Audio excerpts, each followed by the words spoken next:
গল্পকথন by Kallol চ্যানেলে আপনারা শুনছেন হেনরি রাইডার হ্যাগার্ডের লেখা মন্টিজুমাস ডটার। আজ পঞ্চম পর্ব। ঘুম থেকে উঠে হাত মুখ ধুয়ে নাস্তা খেতে বসলাম বড় ঘরটায়। খাওয়া শেষ হতেই আমার মেজবান, এই এলাকার ট্রাইবাল চিফ, দুজন লোক নিয়ে ঘরে ঢুকল। এই লোক দুটোকে দেখে চমকে উঠল আমার আত্মা। ভয়ঙ্কর কিছু আছে ওদের চেহারায়, দেখলেই ভয় জাগে মনে, শুকিয়ে যায় কলজে। কালো আলখেল্লা ওদের পরনে, লাল দিয়ে নানান সাংকেতিক চিহ্ন আঁকা রয়েছে কালোর ওপর। জটা পরা দীর্ঘ চুলে চটচটে কি যেন লেগে রয়েছে। ঘরে এসে ঢুকেছে আরও মানুষ। তারা, এমনকি ওদের চিফও, এই দুজন লোকের প্রতি বিশেষ সম্মান ও ভক্তি প্রদর্শন করছে। সেসবের প্রতি কোনো ভ্রুক্ষেপ নেই। জলজলে চোখ মেলে লোভী দৃষ্টিতে চেয়ে রয়েছে ওরা শুধু আমার দিকে। একজন এগিয়ে এসে একটানে ছিঁড়ে ফেলল আমার বুকের কাছে খানিকটা কাপড়। তারপর তার নোংরা হাতটা রাখল আমার শরীরে, ঠিক হৃৎপিণ্ডের ওপর। বিড়বিড় করে কী সব বলল ওদের ভাষায়। মাথা ঝাঁকিয়ে তাকে সমর্থন জানালো তার সঙ্গী। উপস্থিত সবার মুখের দিকে চেয়ে ব্যাপার কি বোঝার চেষ্টা করছি আমি। সবার চেহারা নির্বিকার, কিন্তু মেরিনার মুখের ওপর দৃষ্টি পড়তেই বুঝে ফেললাম সব। ওর চেহারায় আতঙ্ক আর করুণা দেখতে পাচ্ছি আমি পরিষ্কার। মুহূর্তে বুঝে ফেললাম কি ঘটতে চলেছে। ভয়ঙ্কর মৃত্যু অপেক্ষা করছে আমার জন্য। কিছু বলা বা করার আগেই দুপাশ থেকে দুই পুরোহিত ধরল আমার হাত, টেনে বের করে নিয়ে যাচ্ছে ঘর থেকে বাইরে। বাড়ির সবাই অনুসরণ করছে আমাদের, শুধু গোত্রপ্রধান আর মেরিনা রয়ে গেল পেছনে। আমাকে নিয়ে চলল ওরা পিরামিডের দিকে, যেটার মাথায় আগুন জ্বলতে দেখেছি কাল রাতে।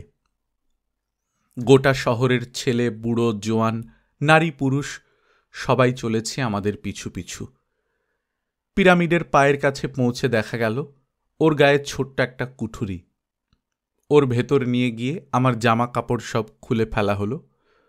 পরনে এখন শুধু ছোট্ট একটা কটিবাস, আর মাথায় ফুল দিয়ে তৈরি মুকুট। ছোট ঘরটায় দুজন ইন্ডিয়ানকে দেখলাম আমার মতো একই সাজ পরানো। ওদের চেহারায় আতঙ্কের ছাপ দেখে বুঝলাম একই পরিণতি ঘটতে চলেছে ওদেরও। ওরা জানে মৃত্যু আসন্ন। পিরামিডের মাথায় বেজে উঠল ঢাকের বাদ্যি। ধাপ বেয়ে চূড়ার দিকে উঠে যাচ্ছে পুরোহিতের পোশাক পরা অনেক লোক। আমাদেরকেও ভিড়িয়ে দেওয়া হলো ওদের দলে। বন্দীদের মধ্যে আমি সবার আগে। গম্ভীর কণ্ঠে সুর করে মন্ত্র উচ্চারণ শুরু হলো চারপাশ থেকে। ভয়ে আধমরা হয়ে গেলাম। 300-400 ধাপ ডিঙিয়ে পিরামিডের চারপাশ ঘুরে উঠে এলাম চূড়ায়। সমতল একটা চারকোনা জায়গা, দৈর্ঘ্যে প্রস্থে 60 হাতের মতো হবে। সামনে খোলা জায়গাটার শেষ প্রান্তে 50 ফুট উঁচু পাশাপাশি দুটো কাঠের তৈরি মন্দির। পরে জেনেছি ওগুলোর একটি যুদ্ধের দেবতা হুইটসেল, অপরটা বাতাসের দেবতা কিটসালের। দুই মন্দিরের খোলা দরজা দিয়ে দুই দেবতার দুটো পাথরে তৈরি বিদঘুটে মূর্তি হাসি হাসি চেহারায় চেয়ে রয়েছে আমাদের দিকে। বেদির উপর বিশালাকার সোনার প্লেটে সাজানো রয়েছে গতকাল বলি দেয়া মানুষগুলোর হৃৎপিণ্ড। মন্দিরের সামনে একটা পাথুরে মঞ্চের উপর জ্বলছে আগুন। তার সামনে কালো একটা ঢালু মার্বেল পাথর দেখে বুঝলাম ওখানেই বলি দেওয়া হয়। কাছেই 10 ফুট ব্যাসের গোলাকার একটা পাথরের মাঝখানে একটা তামার রিং আটকানো। প্রথমেই ওই রিংয়ের সঙ্গে 10 ফুট লম্বা একটা চামড়ার রশি বেঁধে অপর প্রান্তটা বাঁধা হলো আমার কোমরে। তারপর হাতে ধরিয়ে দেয়া হলো তীক্ষ্ণ একটা কাঁচ বসানো বর্শা। পাথরের কাছে টেনে আনা হলো বন্দি ইন্ডিয়ানদের। তাদেরকেও দেওয়া হলো একটা করে একই রকম বর্শা। আকারে ইঙ্গিতে বুঝলাম যুদ্ধবাজ হুইটসেলের সন্তুষ্টির জন্য ওই পাথরটার রক্ষার দায়িত্ব নিতে হবে আমাকে। বাকি দুইজন ওটা দখল করে নেয়ার চেষ্টা করবে। মনে আশা হলো। ভাবলাম পাথরটা রক্ষা করতে পারলে হয়তো ছেড়ে দেয়া হবে আমাকে। প্রাণপণ যুদ্ধ করব বলে মনস্থির করলাম। কিন্তু ইন্ডিয়ানরা এমনই ভয় পেয়েছে যে ঠেলা ধাক্কা দিয়েও কিছুতেই ওদেরকে সামনে বাড়ানো যাচ্ছে না। পুরোহিতদের একজন চাবুক মারা শুরু করল ওদের পিঠে। চাবুক খেয়ে শেষে এগিয়ে এলো ওরা। একজন পাথরে উঠছে দেখে যেই ওর দিকে ফিরেছি, অমনি এক লাফে উঠে এলো দ্বিতীয়জন। বর্ষা তুলছে দেখে ঘ্যাঁচ করে ওর বাহুতে মেরে দিলাম এক খোঁচা। চিৎকার করে বর্ষা ফেলে লাফিয়ে নেমে গেল পাথরের উপর থেকে। বাকি জন পালালো ওর পিছু পিছু। চাবুক মেরেও আর আনা গেল না ওদেরকে গোল পাথরের কাছে। ওদেরকে আনতে না পেরে বাধ্য হয়ে এবার বলিদানের প্রস্তুতি নিল পুরোহিতরা। এগিয়ে এলো লোকজন। হই হল্লা, গান বাজনা আর মন্ত্রোচ্চারণের জোর আওয়াজে কানে তালা লাগবার উপক্রম হল। এরই মধ্যে বর্ষার খোঁচায় আহত হওয়া লোকটাকে টেনে হিঁচড়ে আনা হল কালো মার্বেল পাথরের কাছে। 4-5 জন মিলে কোরবানির গরু ফেলার মতো পায়ে পা বাঁধিয়ে ওকে চিৎ করে ফেলল পাথরের ওপর। 2 হাত আর 2 পা চেপে ধরল 4 পুরোহিত। 5ম জন এক হাতের তালু দিয়ে ওর কপাল চেপে ধরে স্থির রাখল মাথাটা। আমার হৃৎপিণ্ডের ওপর হাত রেখেছিল যে লোকটা, সেই প্রধান পুরোহিত। এগিয়ে এলো এবার কাঁচ দিয়ে তৈরি একটা ছোরা হাতে। লাল জব্বা পরে আছে ও এখন। এমনভাবে মন্ত্র জপছে যেন খই ফুটছে মুখে। তারপর আচমকা ছোরাটা বসিয়ে দিয়ে এক টানে ফেড়ে ফেলল লোকটার বুক। পর মুহূর্তে ভেতরে হাত ঢুকিয়ে ছিঁড়ে আনল হৃৎপিণ্ডটা। ইতিমধ্যে দর্শকেরা হাঁটু গেড়ে বসে পড়েছে আঙিনার উপর। যতক্ষণ হৃৎপিণ্ডটা দেবতা হুইটসেলের সামনে সোনার প্লেটে উৎসর্গ করা না হবে ততক্ষণ একইভাবে বসে থাকবে ওরা।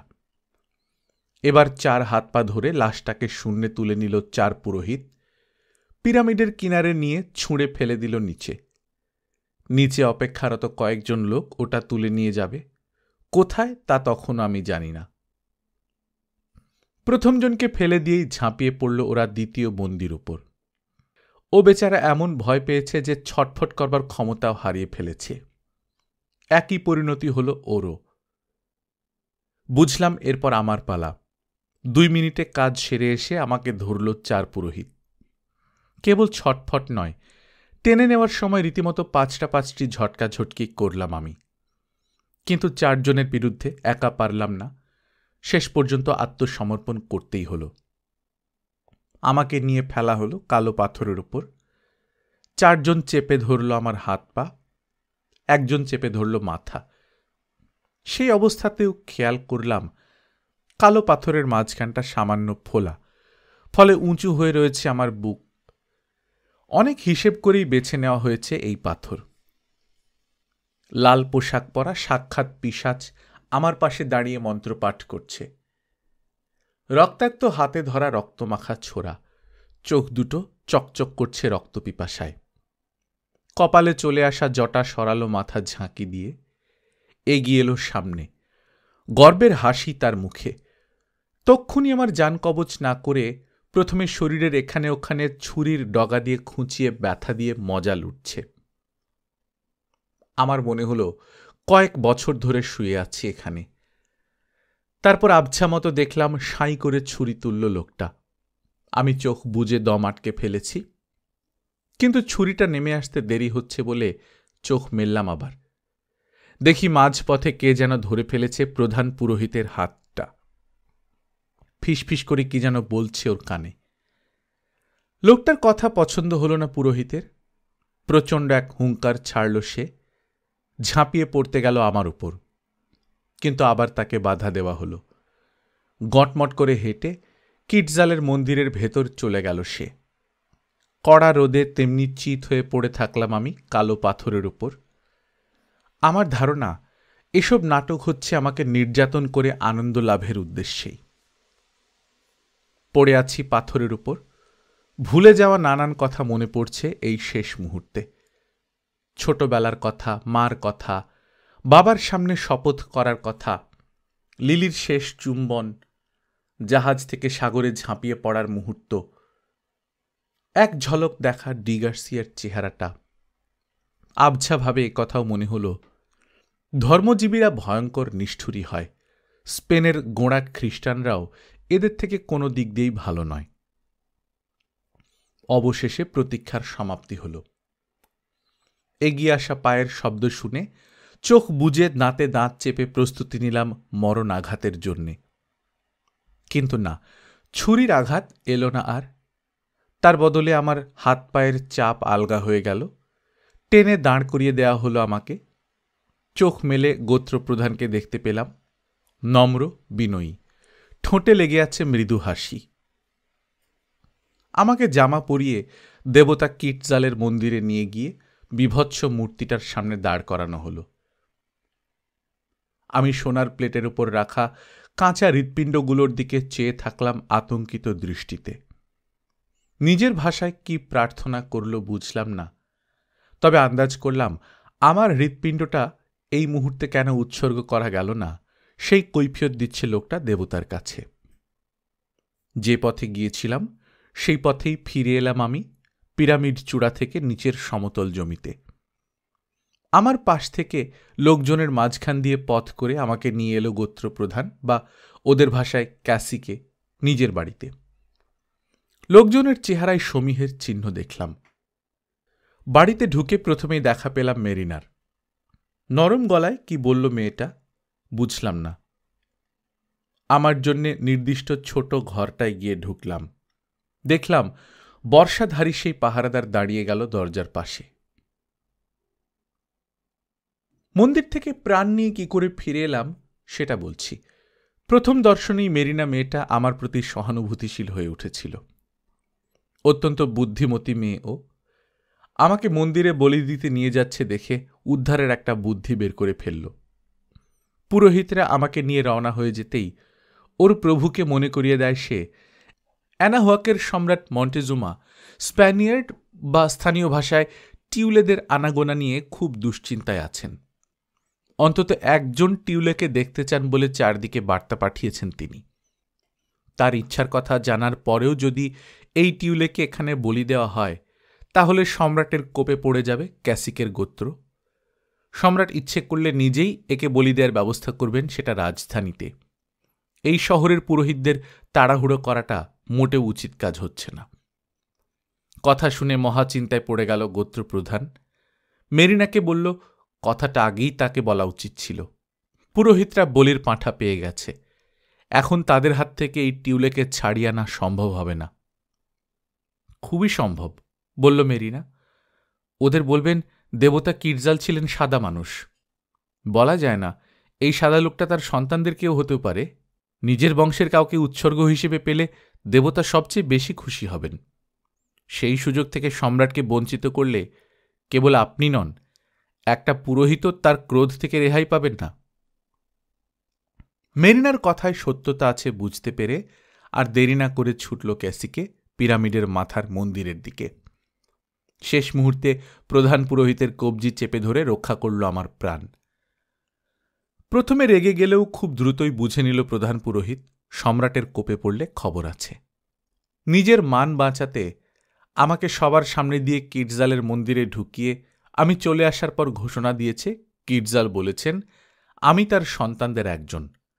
আমার ব্যাপারে সিদ্ধান্ত নেবেন স্বয়ং সম্রাট মন্টেজুমা। পরদিনই খবর নিয়ে লোক ছুটল সম্রাটের দরবারে। তবে রাজধানী টেনকটিটলান গিয়ে ফিরে আসা 2-3 মাসের ধাক্কা। সেই সুযোগে মায়ান আর অ্যাজটেক ভাষা শিখতে শুরু করলাম আমি মেরিনার কাছে, আর মেরিনা আমার কাছে শিখল স্প্যানিশ ভাষা। মেয়েটির দ্রুত শেখার ক্ষমতা দেখে অবাক হয়ে গেলাম। কয়েকদিনের মধ্যেই আমিও অনেকটা আয়ত্ত করে ফেললাম ওদের ভাষা। জানলাম যেখানে আছি সেই শহরের নাম টোবাস্কো। এটা অ্যানাহুয়াকের দক্ষিণ প্রদেশের রাজধানী। এই শহর অ্যানাহুয়াকের রাজধানী টেনকটিটলান অর্থাৎ মেক্সিকো সিটি থেকে কয়েকশো মাইল দূরে। যে নদীর মোহনায় সাগর থেকে এসে নেমেছি আমি, তার নাম রিও ডি টোবাস্কো। পরের বছর এই পথেই এসেছিল কর্টেজ। এই টোবাস্কোর গোত্রপ্রধানের কাছ থেকেই উপহার হিসেবে মেরিনাকে পেয়েছিল কর্টেজ। ওদের ভাষা, ইতিহাস ও সামাজিক রীতিনীতি শিখে নিলাম সহজেই। ওদের চিত্রলেখা এখন গড়গড় করে পড়তে পারি, আর ওরা মুগ্ধ চিকিৎসাবিদ্যায় আমার পারদর্শিতা দেখে। অল্পদিনের মধ্যেই ওদের স্থির বিশ্বাস জন্মাল আসলেই আমি মঙ্গলের দেবতা কিটজালের সন্তান। বিশেষ মর্যাদা দিচ্ছে আমাকে ওরা এখন। মেরিনার সঙ্গে অল্পদিনেই আমার সুন্দর একটা বন্ধুত্বের সম্পর্ক তৈরি হয়ে গেল। ওর কাছ থেকে ভাষা ছাড়াও ওদের আদব কায়দা, ন্যায় নীতি সম্পর্কে ধারণা, ভদ্র সমাজের আচার আচরণ, ধর্মবিশ্বাস ইত্যাদি সম্বন্ধে অনেক কিছু শিখেছি আমি। মেরিনাও আমার কাছ থেকে দ্রুত শিখে নিল স্প্যানিশ ভাষা, ইউরোপীয় রীতিনীতি, খ্রিস্টান ধর্মের মূল শিক্ষা ইত্যাদি সম্পর্কে বহু কিছু, যেসব পরবর্তীতে হার্নান কর্টেজের আস্থা ও ভালোবাসা অর্জন করতে অনেক সাহায্য করেছিল তাকে। মাস চারেক থাকতে হলো আমাকে টোবাস্কোর ক্যাসিকের বাড়িতে। অত্যন্ত খাতির যত্ন পেয়েছি আমি সেখানে। আমার আচার ব্যবহারে এতই মুগ্ধ হয়েছিল ক্যাসিকে যে তার সুন্দরী ছোট বোনকে বিয়ে করবার প্রস্তাব দিয়েছিল আমাকে। খুবই বিনয়ের সঙ্গে সেই প্রস্তাব আমি প্রত্যাখ্যান করি। হৃদয় দিয়ে রেখেছি বহুদূরের একটি মেয়েকে। তাছাড়া এদের ধর্মীয় অনুষ্ঠানে পৈশাচিক নরবলির প্রত্যক্ষ অভিজ্ঞতা থাকায় প্রবল বিতৃষ্ণা ও আতঙ্ক জন্মেছিল আমার মনে। তা নইলে বলা যায় না, হয়তো বিয়ে করেই ফেলতাম, কারণ এদেশের ভদ্র, কুশলী ও পরিশ্রমী সাধারণ মানুষকে আমার ভালোই লেগেছিল। 4 মাস পর মন্টেজুমার রাজসভা থেকে ফিরল টোবাস্কোর পত্রবাহকেরা। নানান আপদে বিপদে দেরি হয়েছে পথে। টিউলে দেখার জন্য সম্রাটের এতই আগ্রহ যে একদল সৈনিক সঙ্গে দিয়ে আপন ভাইয়ের ছেলে প্রিন্স গোয়াপটেমককে পাঠিয়েছেন আমাকে রাজধানীতে নিয়ে যাবার জন্যে। প্রিন্স যখন টোবাস্কোয় পৌঁছাল, আমি তখন তীর ধনুক নিয়ে জঙ্গলে গেছি হরিণ শিকারে। প্রায় শিকারে যেতাম আমি। ধনুকে আমার দক্ষতা দেখে স্থানীয় ইন্ডিয়ানরা বিস্মিত হয়ে যেত। ওরা তো আর জানত না বাঙ্গে কমনের শুটিং প্রতিযোগিতায় পরপর 2 বছর চ্যাম্পিয়ন হয়েছিলাম আমি। যাই হোক, শিকার চলছে। এমন সময় ক্যাসিকের কাছ থেকে খবর এলো এখনই ফিরতে হবে। ফিরে এলাম। একজন পিঠে করে বয়ে নিয়ে এলো আমার শিকার করা হরিণটা। ক্যাসিকের বাড়ির উঠোনে পৌঁছে একদল ইউনিফর্ম পরা যোদ্ধা দেখে ঘাবড়ে গেলাম। ওদের মধ্যে একজন আমার সমস্ত মনোযোগ কেড়ে নিল। লম্বা চওড়া এক তরুণ, চেহারায় আশ্চর্য কমনীয়তা, চোখের দৃষ্টিতে বাজ পাখির তীক্ষ্ণতা। দেখেই বোঝা যায় নেতৃত্ব দেবার জন্যই জন্ম হয়েছে এই লোকের। কোমর থেকে গলা পর্যন্ত সোনার চেইন দিয়ে তৈরি বর্ম, তার উপর পালকের কারুকাজ করা অপূর্ব সুন্দর জামা, মাথায় সোনার শিরস্ত্রাণ, তাতে রত্ন বসানো খোদাই করা রাজকীয় ক্রেস্ট, একটা সাপের উপর দাঁড়িয়ে রয়েছে ঈগল। 2 বাহু আর পায়ে রত্নখচিত সোনার বালা, এক হাতে ধরা বর্ষার মাথায় তামার ফলা। তরুণের আশেপাশে বেশ কজন সম্ভ্রান্ত বা উচ্চপদস্থ সুবেশী অমাত্য দেখলাম। এক নজরেই বুঝেছি এই তরুণ আর কেউ নয়, সম্রাট মন্টেজুমার ভাতিজা ও মেয়ের জামাই। ওকে দেখেই ইন্ডিয়ানদের রীতি অনুযায়ী ডান হাতে মাটি ছুঁয়ে হাতটা মাথায় ঠেকালাম। প্রথমে তীক্ষ্ণ দৃষ্টিতে আমার পা থেকে মাথা পর্যন্ত দেখল, তারপর হাসল গোয়াটেমক। উজ্জ্বল সে হাসিতে সরল কৌতুক। তোমাকে দেখে মনে হচ্ছে সাদামাটা পোশাকে থাকলে কি হবে, ভালো বংশের সন্তান তুমি, আর আমার থেকে মর্যাদাতেও কোনো অংশে কম নও, বয়সও কাছাকাছি। তুমি কেন আমাকে কৃতদাসের মতো মাটি ছুঁয়ে সালাম করবে? এই বলে হাত বাড়িয়ে দিল সে আমার দিকে। 2 হাতে ধরলাম আমি হাতটা। তারপর ভাঙা ভাঙা অ্যাজটেকে বললাম, আমার দেশে আমি হয়তো কেউ একজন, কিন্তু এখানে তো আমি বলির পাথর থেকে তুলে আনা কোরবানির পশু ছাড়া আর কিছু নই।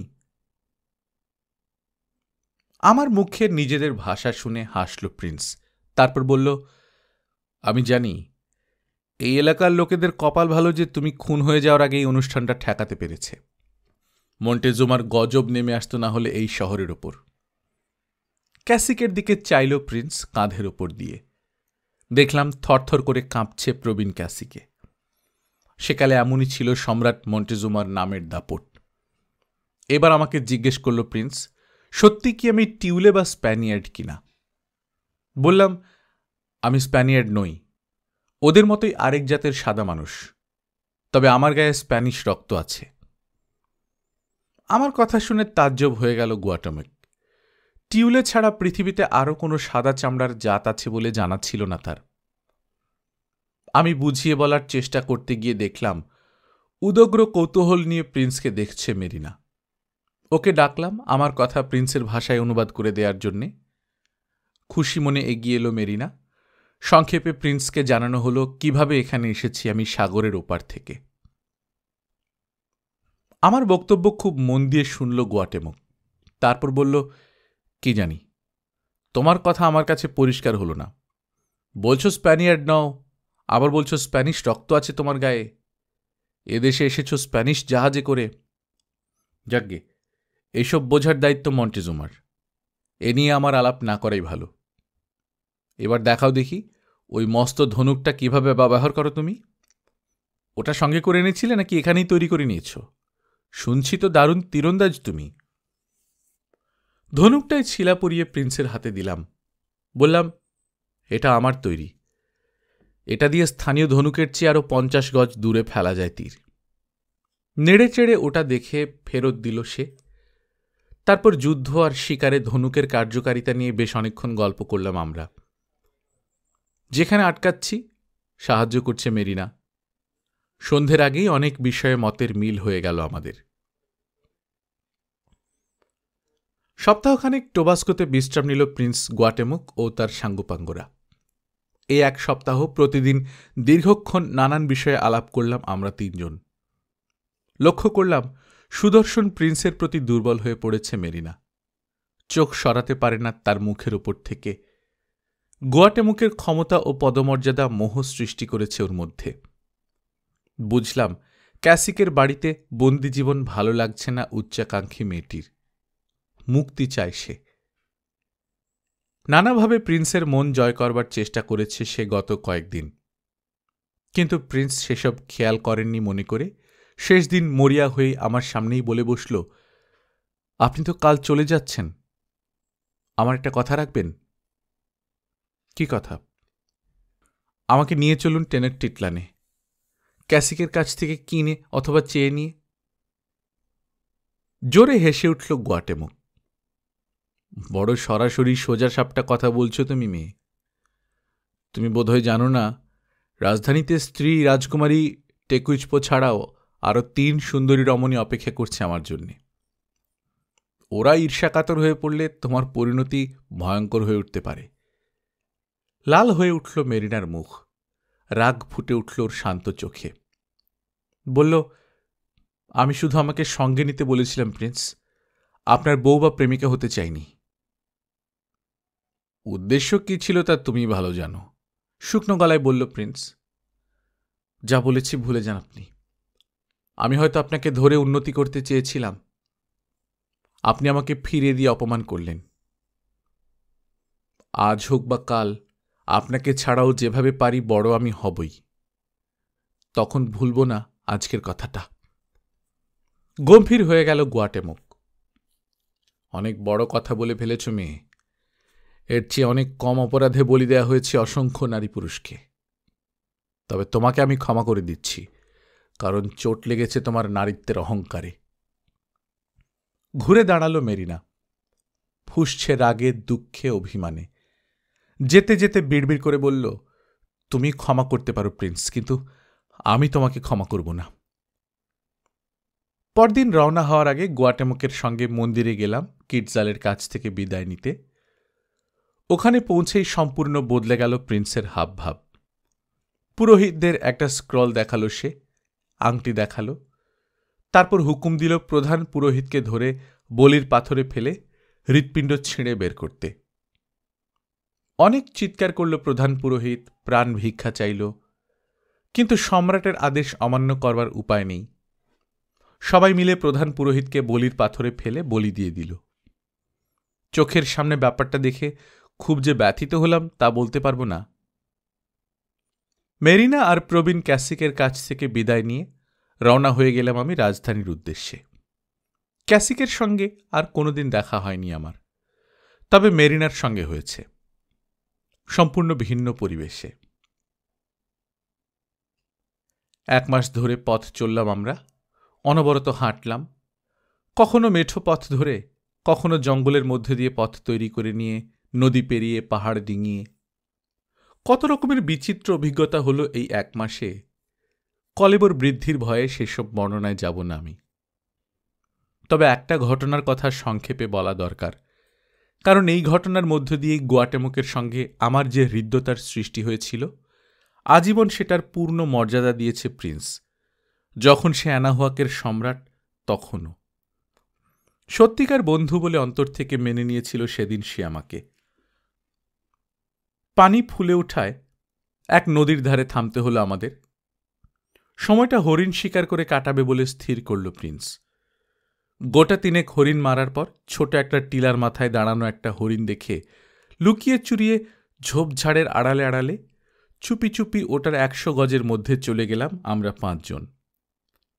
সামনে ফাঁকা মাঠ, আর 1 পা এগোলে আমাদের দেখে হরিণ পালিয়ে যাবে। দুষ্টমির হাসি হেসে গুয়াটেমোক বলল, দেখো টিউলে, তোমার হাতের টিপ সম্পর্কে তোমার সামনেই অনেক অনেক প্রশংসা হয়েছে। চুপচাপ হজম করেছ তুমি সেসব। এইবার সত্যতা যাচাইয়ের সুযোগ পাওয়া গেছে। একজন অ্যাজটেক তীরন্দাজ এর অর্ধেক দূরত্বের হরিণও ফেলতে পারবে না। দেখা যাক তোমার তীর কত দূর যায়। একটু বেশি দূর হয়ে যায় বললাম আমি, তবু চেষ্টা করে দেখতে পারি। মস্ত এক সাইবা গাছের নিচে থামলাম আমরা। বাছাই করে সোজা দেখে একটা তীর পরালাম ধনুকের ছিলায়। কানের কাছে টেনে এনে ছেড়ে দিলাম তীর। সোজা ছুটল তীর, এ ফোঁড়ো ফোঁড় করে দিল হরিণটার হৃৎপিণ্ড। তাজ্জব হয়ে উচ্ছ্বসিত প্রশংসা করল সবাই। হরিণটাকে তুলে আনার জন্য রওনা হতে যাচ্ছি, এমন সময় সাইবা গাছের নিচু একটা ডাল থেকে প্রিন্সের ঘাড়ে ঝাঁপিয়ে পড়ল হিংস্র একটা পিউমা। হুমড়ি খেয়ে উপুড় হয়ে পড়ে গেল প্রিন্স গুয়াটেমক। ভীতিকর চাপা গড়গড় আওয়াজ করে তীক্ষ্ণ নখ দিয়ে প্রিন্সকে ফালা ফালা করে ফেলতে চেষ্টা করছে, কামড় বসাচ্ছে কাঁধে। সোনার বর্ম আর শিরস্ত্রাণ না থাকলে সেই দিনই মারা পড়ত প্রিন্স। অ্যানাহুয়াকের সম্রাট হওয়ার সৌভাগ্য হতো না। সেটা অবশ্য একদিক থেকে হয়তো ভালোই হতো। যাই হোক, আচমকা পিউমার হিংস্র গর্জন শুনে, সেই সঙ্গে ক্রুদ্ধ জানোয়ারটা তীক্ষ্ণ নখ দিয়ে প্রিন্সকে চিরে ফেলছে দেখে আতঙ্কিত হয়ে দৌড়ে পালালো প্রিন্সের 3 সঙ্গী। ধরেই নিয়েছে প্রিন্স বেঁচে নেই। আমিও ছুট দিতে পারলেই খুশি হতাম, কিন্তু মানুষটাকে নিশ্চিত মৃত্যুর মুখে ফেলে পালাতে পারলাম না। আমার কোমরে ঝুলছিল তলোয়ারের মতো একটা ইন্ডিয়ান অস্ত্র, শক্ত একটা লাঠির দুপাশে চোখা কাঁচ বসানো, দেখতে অনেকটা সোর্ডফিশের তলোয়ারের মতো। ওটা দিয়ে ধাঁই করে মেরে দিলাম পিউমার মাথায়। প্রিন্সকে ছেড়ে মাটিতে গড়াগড়ি দিল পিউমা। মাথা থেকে কুলকুল করে রক্ত বেরোচ্ছে অঝোর ধারায়।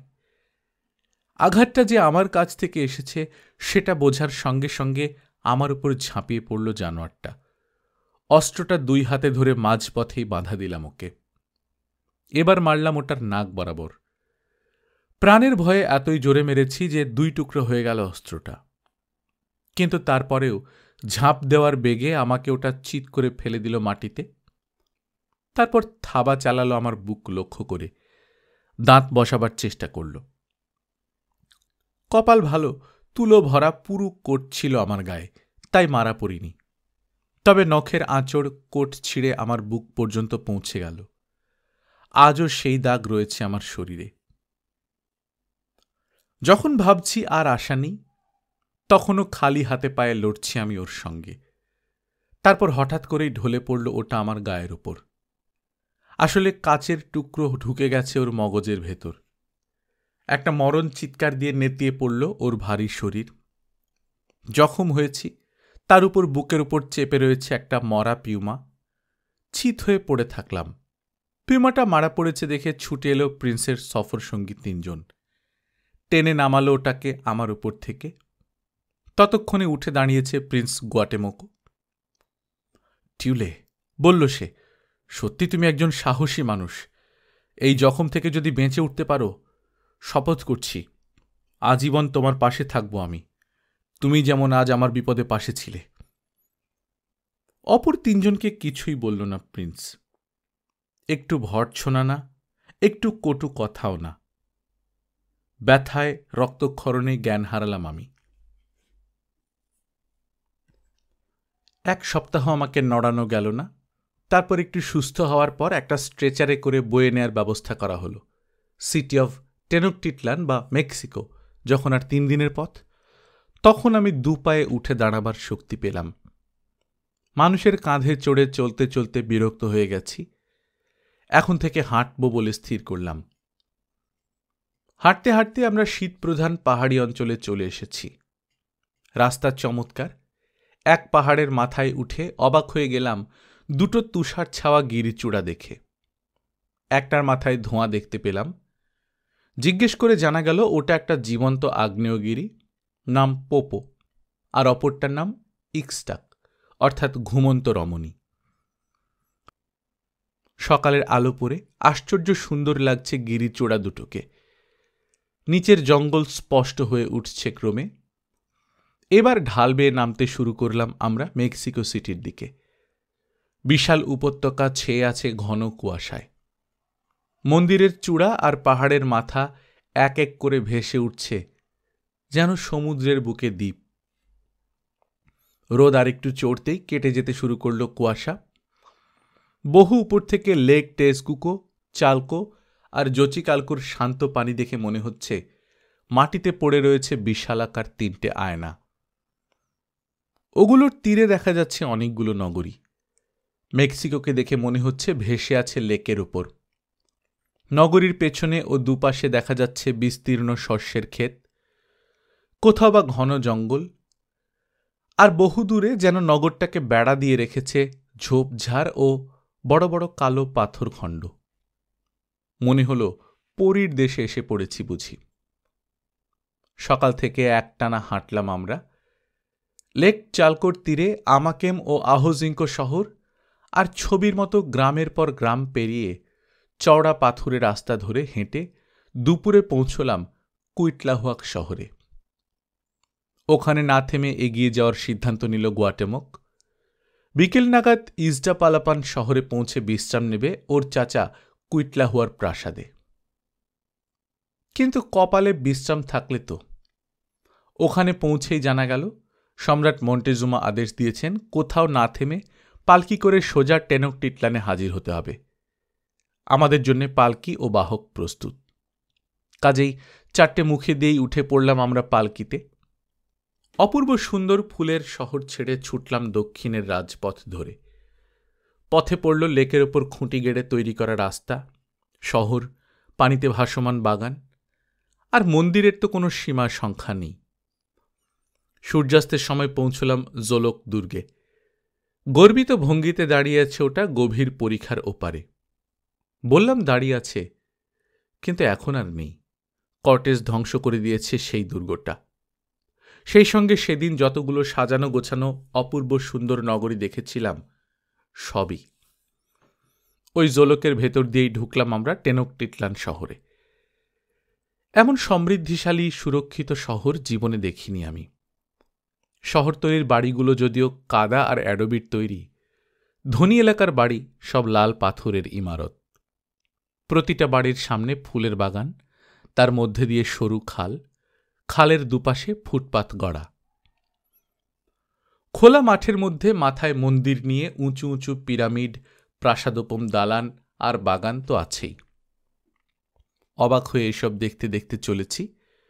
কিন্তু যখন উত্তর দক্ষিণ পূব পশ্চিমে 4টে পাথরের গেট লাগানো উঁচু দেয়ালে অসংখ্য সাপ খোদাই করা বিশাল মন্দিরটা দেখলাম, তখন বুঝলাম আগের সবগুলো এর পাশে কিছুই নয়। হাজার হাজার মরার খুলি দিয়ে সাজানো মন্দির মনে আতঙ্ক সৃষ্টি করে। মন্দিরের চারপাশে প্রশস্ত প্রাঙ্গণ, জমজমাট বাজার, দোকানপাট, হইহল্লা।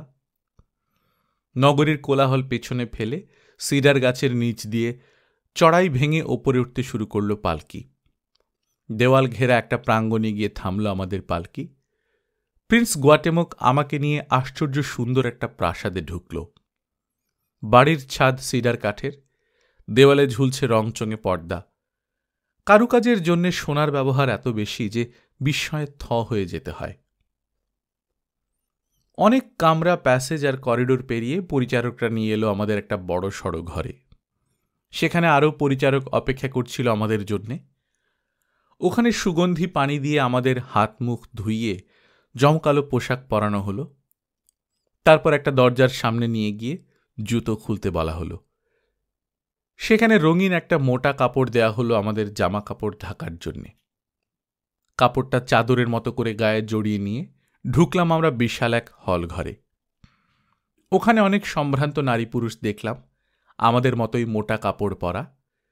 চেম্বারের শেষ মাথায় দামি একটা পর্দার ওপাশ থেকে ভেসে আসছে মিষ্টি সুরের বাজনা। বিশাল হল ঘরে সুগন্ধি আগরবাতি জ্বলছে। সম্রাটের সঙ্গে দেখা করব বলে দাঁড়িয়ে আছি আমরা। অনেকেই এগিয়ে এসে প্রিন্স গুয়াটেমকের সঙ্গে সম্ভাষণ বিনিময় করল। আমার দিকে তাকাচ্ছে তারা অবাক কৌতূহলী চোখে। এই সময় অপূর্ব সুন্দরী এক তরুণী এগিয়ে এলো আমাদের দিকে। দেখলাম দীর্ঘাঙ্গী মেয়েটির চাদরের নিচে পড়েছে রত্নখচিত জমকালো পোশাক। গায়ের অলঙ্কারগুলোও অত্যন্ত দামি। মেয়েটিকে দেখা মাত্র বুকের ভেতর কি যেন একটা ঘটে গেল আমার। কেউ যেন সাঁড়াশি দিয়ে চেপে ধরেছে আমার হৃৎপিণ্ডটা। এমন রূপ আমি আর দেখিনি। বড় বড় হরিণ চোখে, সাহসী অহংকারী দৃষ্টি, কোঁকড়া চুল নেমে এসেছে কোমর পর্যন্ত, আভিজাত্যের ছাপ চেহারায়। এক নজরেই বোঝা যায় উঁচু বংশের সুশিক্ষিত মেয়ে। বয়স আন্দাজ করলাম বড়জোর 18। এই যে গুয়াটেমক, মিষ্টি সুরেলা কণ্ঠে বলল মেয়েটা, ফিরলে তাহলে? বাবার তো তোমার অপেক্ষায় থেকে থেকে পাগল হওয়ার দশা। আমার বড় বোনটির অবস্থা তেমন সুবিধের নয়। সত্যি করে বলো তো, এত দেরি করলে কেন? আমি অনুভব করলাম কথা বলছে চাচাতো ভাইয়ের সঙ্গে, কিন্তু মেয়েটির দৃষ্টি আমার উপর থেকে নড়ছে না। অদম্য কৌতূহল নিয়ে দেখছে আমাকে। কেমন আছো অটমি? বলল প্রিন্স। টোবাস্কো তো জানোই অনেক দূরের রাস্তা। তার উপর আমার বন্ধু টিউলে একটা দুর্ঘটনায় পড়েছিল বলে আরও দেরি হল। আমার দিকে ইঙ্গিত করল গুয়াটেমক। কিরকম দুর্ঘটনা? ফেরার পথে ঘন জঙ্গলের মধ্যে মস্ত এক পিউমা আক্রমণ করেছিল আমাকে। আর সবাই পালিয়ে গেলেও নিজের জীবন বিপন্ন করে আমাকে বাঁচিয়েছে ও। তবে সেটা করতে গিয়ে মারাত্মক জখম হয়েছে ও নিজেও। ঘটনাটা ভেঙে বলল প্রিন্স। দেখলাম শুনতে শুনতে ঝিকমিক করে উঠল মেয়েটির দু চোখ। গল্প শেষ হতেই ফিরল আমার দিকে। স্বাগতম টিউলে, হাসি মুখে বলল মেয়েটা। তুমি আমাদের কেউ নও, তবু তোমার প্রতি আমি গভীর শ্রদ্ধা অনুভব করছি। এইটুকু বলে হাসি মুখে সরে চলে গেল অন্যদিকে। গুয়াটেমককে জিজ্ঞেস করলাম, অপূর্ব সুন্দরী মেয়েটা কে? আমার চাচাতো বোন অটমি। অটমি অঞ্চলের প্রিন্সেসও। আমার চাচা মন্টেজুমার অতি আদরের কন্যা। এইটুকু বলে হাসল গুয়াটেমক। তোমাকে পছন্দ হয়েছে টিউলে? এটা তোমার জন্য হয়তো সৌভাগ্য বয়ে আনবে।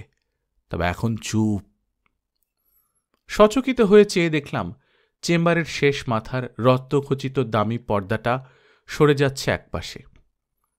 দেখা গেল মঞ্চের ওপর একটা গদিতে বসে এক লোক সোনা দিয়ে বাঁধানো কাঠের পাইপের সাহায্যে তামাক টানছে। এক নজরে বুঝলাম ইনি সম্রাট মন্টেজুমা। সুতির একটা সাদা পোশাক তার পরনে, কোমরে সোনার বেল্ট, পায়ে স্যান্ডেলে মুক্ত বসানো, মাথার উপর বিরাজ করছে পালকের মুকুট। পেছনে একদল স্বল্পবস্ত্রা সুন্দরী তরুণী দাঁড়ানো।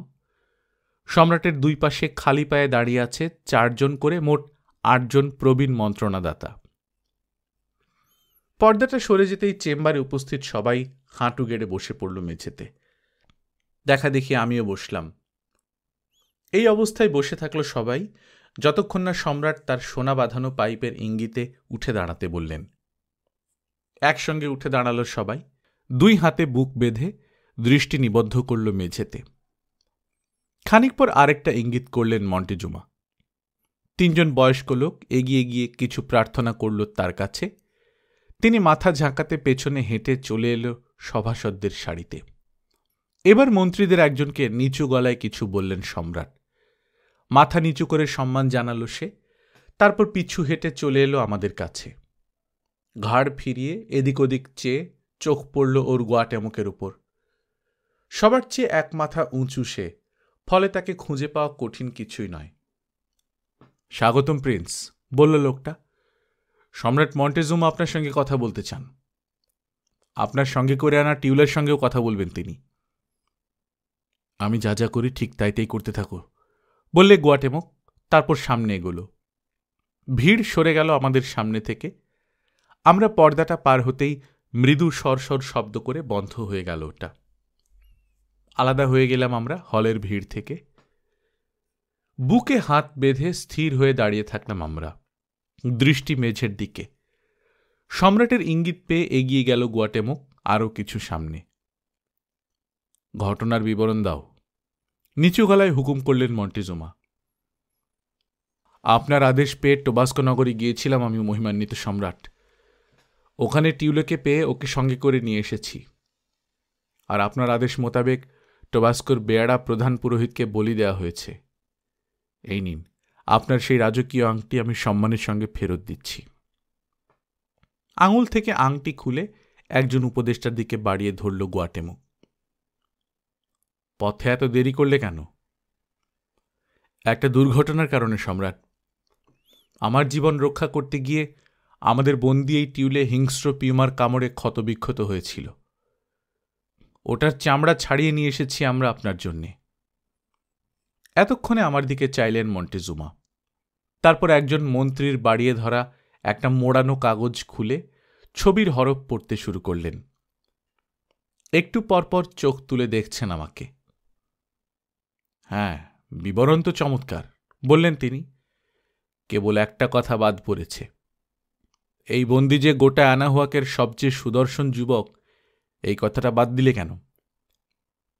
আচ্ছা বলো দেখি টিউলে, তোমার দেশের লোকেরা কেন আমার রাজ্যে ঢুকে আমার লোকজনকে খুন করছে? এই ব্যাপারে আমি কিছুই জানি না সম্রাট, বললাম আমি। আর ওরা আমার দেশের লোকও নয়। কিন্তু বিবরণে তো বলা হয়েছে তুমি স্বীকার করেছ টিউলের রক্ত আছে তোমার শরীরে, আর আমার রাজ্যে এসেছ তুমি ওদেরই একটা বড় নৌকায় চড়ে। কথা সত্য, তবে এও সত্য যে আমি ওদের লোক নই। জাহাজে মড়ক লাগায় সাগরে ফেলে দেওয়া হয়েছিল আমাকে। আমি একটা পিপেতে চড়ে ভেসে এসেছি আপনার উপকূলে। মিথ্যে কথা বলছো তুমি, ভুরু কুঁচকে বললেন মন্টেজুমা। তাহলে তীরে পৌঁছবার আগেই হাঙ্গরার কুমিরের পেটে চলে যেতে। হঠাৎ সামনে ঝুঁকে ব্যগ্র কণ্ঠে জানতে চাইলেন সম্রাট, তুমি কি কিটজালের বংশধর? আমি জানি না সম্রাট। আমি সাদা প্রজাতির লোক, আর আমাদের আদিপুরুষের নাম অ্যাডাম। ওটা কিটজালের আরেক নাম হতে পারে, বললেন সম্রাট। কথিত আছে তার বংশধররা ফিরে আসবে আবার। মনে হচ্ছে সেই সময় এসে গেছে। লম্বা করে শ্বাস ফেললেন তিনি, তারপর বিদায় দিলেন আমাকে। ঠিক আছে, এখন যাও। কাল তুমি টিউলেদের সম্পর্কে সব খুলে বলবে আমাকে। তোমার ভাগ্যে কি ঘটবে সেটা স্থির করবে পুরোহিত পরিষদ। পুরোহিতের কথা শুনে ভয়ে কাঁপন ধরে গেল আমার শরীরে। দুই হাত জড়ো করে বললাম, আপনার ইচ্ছে হলে আমাকে মেরে ফেলুন সম্রাট। দয়া করে আমাকে আবার ওদের হাতে তুলে দেবেন না। আমরা সবাই তো পুরোহিতদের হাতেই আছি।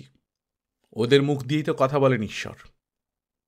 শীতল কঠিন সুরে বললেন মন্টেজুমা। তাছাড়া তোমার কথার গুরুত্ব কেন দেব আমি, যখন আমার বিশ্বাস তুমি মিথ্যা পরিচয় দিয়েছ আমাকে? বুঝলাম আমি স্প্যানিশ নই, তবে আমার শরীরে স্প্যানিশ রক্ত আছে। এই কথা বলাটাই কাল হয়েছে আমার জন্যে। সম্রাট ধরেই নিয়েছেন আমি একটা নির্লজ্জ মিথ্যুক।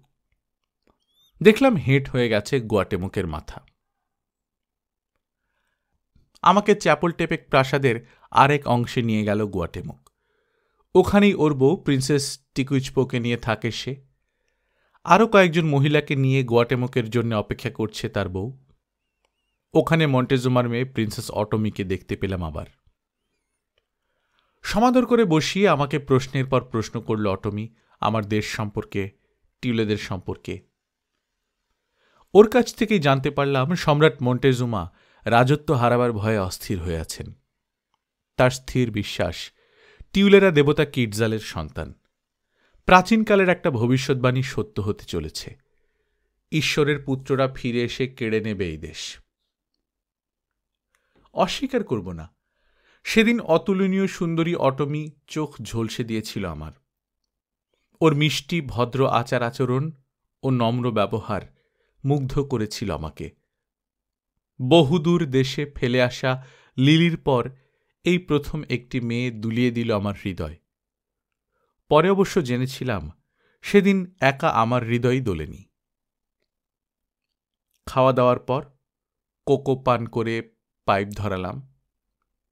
আরও কিছুক্ষণ গল্পগুজবের পর দেয়ালে সিডার বোর্ডের প্যানেল দেয়া একটা কামরায় আমার শোবার ব্যবস্থা হল। অনেক রাত পর্যন্ত ঘুমাতে পারলাম না। অজানা এই আজব দেশের সবকিছুই নতুন ঠেকছে আমার কাছে। এখানকার মানুষ একদিকে যেমন উন্নত, মার্জিত, সুসভ্য, তেমনি আবার কিছু কিছু ব্যাপারে একেবারেই কুসংস্কারাচ্ছন্ন, জঙ্গলি, অসভ্য, বর্বর। বিষণ্ণবদন সম্রাটের চেহারা ভেসে উঠল মনের পর্দায়। কি নেই তার? মানুষের যত রকমের চাহিদা থাকতে পারে সবই তার আছে। ধন দৌলত, শান শওকত, 100-র উপর স্ত্রী, সন্তান সন্ততি, সেপাই লস্কর, কোটি কোটি মানুষের হর্তাকর্তা বিধাতা সে। মৃত্যু ছাড়া আর সবই তার হাতের মুঠোয়, অথচ শান্তি নেই মনে। কুসংস্কার ও ভীতির কারাগারে বন্দী লোকটা। পৃথিবীর হাসি, আনন্দ, খেলা সবই তার কাছে অর্থহীন। এরপর মনের পর্দায় এলো সদ্য পরিচিতা প্রিন্সেস অটমির অনিন্দ সুন্দর চেহারাটা, তার মিষ্টি ব্যবহার, তার হাসি। বয়সটা আমার তরুণ, এই মেয়েটি তরুণী, আর আমার প্রিয়তমা লিলির চিরতরে হারিয়ে গেছে বহু বহু দূরে। তাই কোনো অপরাধবোধ কষ্ট দিল না আমাকে। এই মেয়েটির মধ্যে এমন কিছু ঐশ্বর্য আছে যা সাধারণ কারো মধ্যে দেখিনি আমি। ওর মোহনীয় চালচলনে রাজকীয় অভিজাত্যের সুস্পষ্ট ছাপ, আচরণে নারীসুলভ নমনীয় ভদ্রতার পাশাপাশি কিছুটা বর্বরতার আভাস। কোমলে কঠোরে এমনই আকর্ষণীয় যে আগুন ধরে যেতে চায় মনে। ও যেন ধরা ছোঁয়ার বাইরের এক স্বপ্নময় অপার্থিব অস্তিত্ব। অল্পক্ষণের পরিচয় বুঝেছি মেয়েটির মধ্যে যেমন মেয়েলি আবেগ প্রবণতা রয়েছে, তেমনি রয়েছে সিংহহৃদয় পুরুষের সাহস। ওর মতো অসামান্য একটা মেয়ের প্রতি আকর্ষণ বোধ করায় আমি নিজের উপর সামান্যতম বিরক্ত হলাম না। কারণ তখন আমি জানতাম না এই অটমি মন্টেজুমার মেয়ে। অটমি অঞ্চলের রাজকুমারী আমাকে প্রেম নিবেদন করে বসবে এবং এক পর্যায়ে আমিও যে তার প্রেমে পড়ব। পরিস্থিতির প্রেক্ষিতে যা করেছি তার মধ্যে আমি কোনো অপরাধবোধ দেখি না। যদিও আগে থেকে মেয়েটির চরিত্রের সবটুকু জানলে আমি হয়তো নিজের রাশ টেনে রাখতে পারতাম। আমি শুধু তার রহস্যময় সৌন্দর্যই দেখেছি, প্রখর বুদ্ধিমত্তা দেখেছি, জ্ঞান পিপাসা, সততা, সাহস ও নিষ্ঠা দেখে মুগ্ধ হয়েছি। অন্তরে সে যে সেই আদি অকৃত্রিম অসভ্য নরবলি সমর্থক জঙ্গলি রয়ে গেছে সেটা বুঝিনি। মাঝে মাঝে বেরিয়ে আসে ওর স্বরূপ, রক্তের ভেতর নেচে ওঠে আদিম প্রবৃত্তি। চেষ্টা করেও লুকাতে পারে না সেটা আমার কাছ থেকে। দরজার বাইরে প্রহরীদের পায়ের শব্দে উপলব্ধি করলাম বন্দী আমি। আমার সঙ্গে প্রিন্স গুয়াটেমোক বা প্রিন্সেস অটমি যত ভালো ব্যবহারই করুক না কেন, আমার ভবিষ্যৎ অনিশ্চিত। সরু একটা সুতোর মাথায় ঝুলছে আমার জীবন। আগামীকাল পুরোহিত পরিষদ বসবে আমার ভাগ্য নিয়ন্ত্রণ করতে। ওদের রায় কি হবে বোঝাই যায়। আমি বিদেশী, তার উপর সাদা মানুষ। ওদের বিশ্বাস বলি হিসেবে সাদা মানুষ পেলে 1000টা ইন্ডিয়ানের হৃৎপিণ্ড উৎসর্গের চেয়েও বেশি খুশি হবেন দেবতা কিটজাল।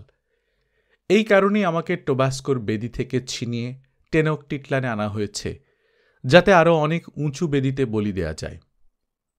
এটাই আমার কপালের লিখন। কেউ জানবে না দেশ থেকে কত দূরে, কোথায় আমি কাদের হাতে শেষ হয়ে গেলাম। আমার নাম নিশানা চিরতরে উবে যাবে এই পৃথিবী থেকে। এইসব ভাবতে ভাবতে একসময় ঘুমিয়ে পড়লাম। ঘুম যখন ভাঙল ততক্ষণে সূর্য উঠে পড়েছে। গদি ছেড়ে গরাদ দেওয়া জানলার ধারে গিয়ে বাইরে তাকালাম। আহা, কি অপরূপ দৃশ্য! যেখানে আছি সেই প্রাসাদটা গড়া হয়েছে চাপলটেপে পাহাড়ের উপর। একপাশে পাহাড়ের পা ধুয়ে দিচ্ছে টেজকুকো নদী, অপর পাশে মাইলখানেক দূরে দেখা যাচ্ছে মেক্সিকোর প্রধান মন্দিরের চূড়া। পাহাড়ের ঢালে দাঁড়িয়ে রয়েছে বিশাল আকারের সিডার গাছগুলো। মাটির কাছাকাছি এক একটার বেড় হবে কম করেও 40 হাত। মোটা ডালগুলো থেকে ঝুলছে ধূসর রঙের পরগাছা। দৈত্যাকার এইসব সিডারের ফাঁকে ফাঁকে দেখা যাচ্ছে মন্টেজুমার অপূর্ব সুন্দর ফুল বাগান। চেনা অচেনা রং বেরঙের কত বিচিত্র ফুল যে ফুটে আছে সেখানে। ফুলের বেডের মাঝে এখানে ওখানে পাথর দিয়ে বাঁধানো ছোট ছোট সরোবরের নীল পানিতে সাদা মেঘের ছায়া। একপাশে বুনো জন্তু জানোয়ারের ছোট একটা চিড়িয়াখানাও দেখা যাচ্ছে। মারাও যদি যাই, ভাবলাম অপূর্ব সুন্দর এই অ্যানাহুয়াক দেশটা তো দেখে নিলাম। এই দেশের রাজাকে দেখলাম, মানুষজন দেখলাম, তাদের রীতিনীতি দেখলাম। এই সৌভাগ্য কজনের হয়? গল্পকথন বাই কল্লোল চ্যানেলে আপনারা শুনছেন হেনরি রাইডার হ্যাগার্ডের লেখা মন্টেজুমাস ডটার। আজ 5ম পর্ব। আমরা নিয়মিত গল্প পাঠ করে শোনাচ্ছি। আপনারা যারা প্রথমবার মতো শুনছেন কাইন্ডলি সাবস্ক্রাইব করে নেবেন। গল্প পাঠ ভালো লাগলে বন্ধুদের সঙ্গে শেয়ার করবেন। নিজে ভালো থাকবেন, আশপাশের লোকজনকে ভালো রাখবেন। টাটা।